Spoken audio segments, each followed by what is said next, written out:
If you want to treat sports betting like an investment with a goal of becoming a millionaire before you're 50, then stick around, because I'm going to show you the steps I took to go from being a broke degenerate to racking up thousands of passive income a month. Now, here's something you must absolutely look out for, because once you realize just how many pick merchants are out there, you'll start to understand that bookies aren't the only problem.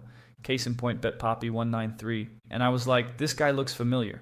But screw that, what have I got to lose? I just got burned by some guy named LockDaddy69, and I gotta win back the money lost. So I joined his Discord for $120 a month for VIP picks. Mind you, this was very early in my betting career. But the first thing I see inside is this. NBA over 220, lock of the day, max units, no questions please. I copied his picks for a week and went 2-9. And boy, did I get Vietnam War flashbacks from this. Fool me once, shame on you. Fool me twice, well, shame on you, but shame on me too.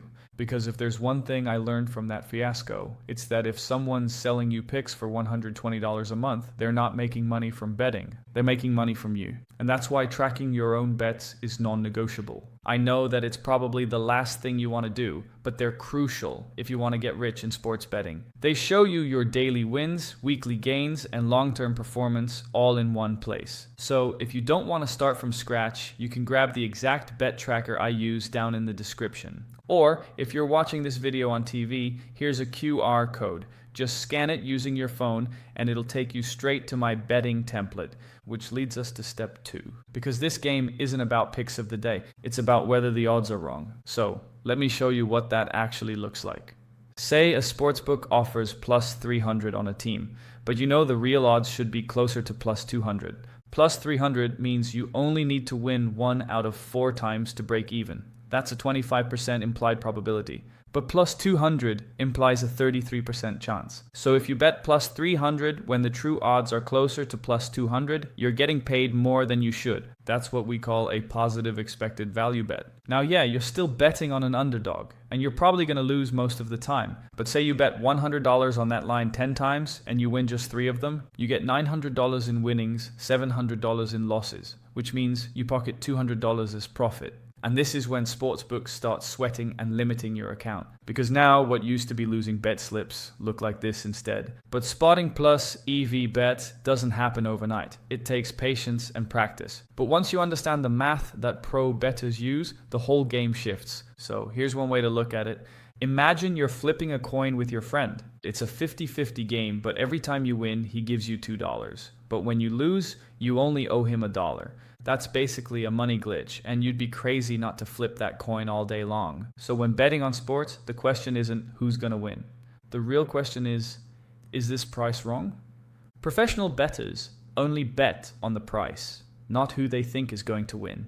But how do you actually find good prices? Yeah, you can scan books manually like a math nerd, but that's gonna take forever. Luckily, there are tools now to make the process so much easier. Me, I like to use OddsJam. It's like price shopping on steroids. So here's what you need to know. Every sportsbook sets its own odds using different algorithms, models, and even public money. That's why the odds can vary from one book to another for the same exact bet. No one actually knows what's going to happen. They're all just pricing it differently. OddsJam scans all those sportsbooks and tells you where the best value is, where the odds are off. And when you consistently bet where the odds are in your favor, you tilt the edge toward you. That's how you turn your bets into daily doubles and pull money right out of the sportsbook's pockets. And it's not just me. I've seen many of my students go from losing $200 a week to building an actual side income just by using this system. Some have even quit their jobs by following a process that works. So if you want to see how other people are using OddsJam to stay on top of their game, you can join our private community for free when you sign up through my link.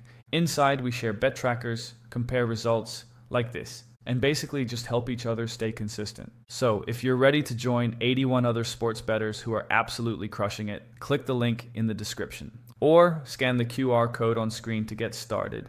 But you might be thinking that this system feels like a lot of work and that it takes way too long to make any money. It's kind of like a snowball. You start with a small ball, then as it rolls down the hill, it collects more snow and it gets bigger and bigger. Before you know it, you're staring at an avalanche. The same's true in sports betting. You're stacking 3 to 5% edges, bet after bet, month after month. It doesn't feel exciting in the short term, but the results are ridiculous over time. So let's say you start with a $5,000 bankroll.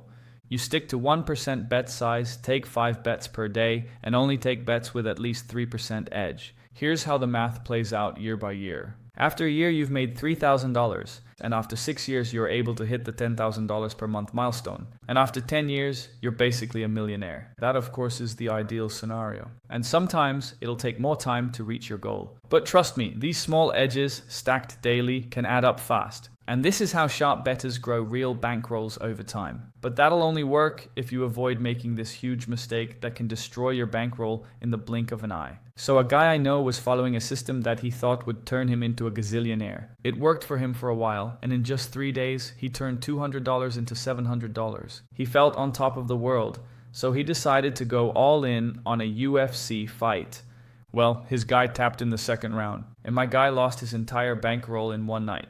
It didn't matter that he had been winning. The streak ended as fast as it started. This is why pros use units. They risk only 1 to 2% of their bankroll per bet, because they know that the goal isn't to hit a big win in one go. It's to stay in the game long enough for your bankroll to grow. Now, my coaching clients always ask me, with my current bankroll size, is this system even worth it? This is a valid question, so I did the math to find the perfect starting bankroll for beginners. So, let me break it down for you. Let's say you've got a 5% edge and you're betting 1 to 2% of your bankroll per play. And you're using a tool like OddsJam, which runs about $200 a month. Depending on what your starting bankroll is, you can fall into one of 3 tiers. At tier 1, we have the $1,000 bankroll. At 2% per bet, you're making $1 per play with a 5% edge. So you have to place 200 bets just to break even after tool costs. Because of this, I don't recommend this tier unless you're an absolute beast. If not, you're better off getting a normal job, stacking some cash, and coming back with a real bankroll.